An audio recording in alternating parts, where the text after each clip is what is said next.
A ceasefire between India and Pakistan appears to be holding after some initial violations which the two sides blamed on each other. Shops have begun reopening in Pakistan-administered Kashmir, though many residents who fled the fighting remain hesitant about returning.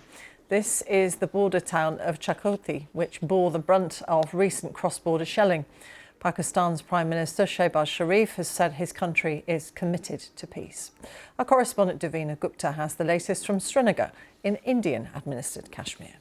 This morning it's been an uneasy calm in this area. We've also spoken to locals along the line of control, the de facto border dividing Kashmir between India and Pakistan. Now, locals in Uri, one of the family members told us there that he had spent the night in a bunker with his family. He couldn't hear any shelling overnight and is now out, but his children are still in the bunker, just going to show that how uneasy people are, and his family also is, about the ceasefire announcement for now. We also spoke to another family in Poonch, which was trying to go back to their home.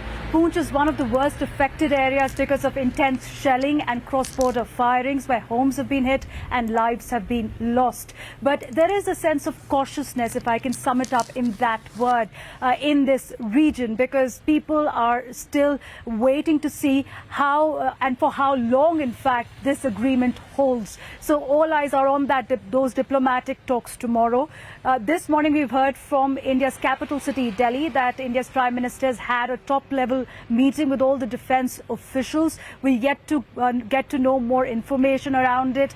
We're also waiting for information whether schools and colleges will be open here in Srinagar, where I'm at, which is again one of the most militarized zones in the world. We want to see whether a civilian airspace again will be open for flights over here, which also conveys a sense that things are coming back to quote-unquote normal for people who've been living under the shadow for conflict for decades here.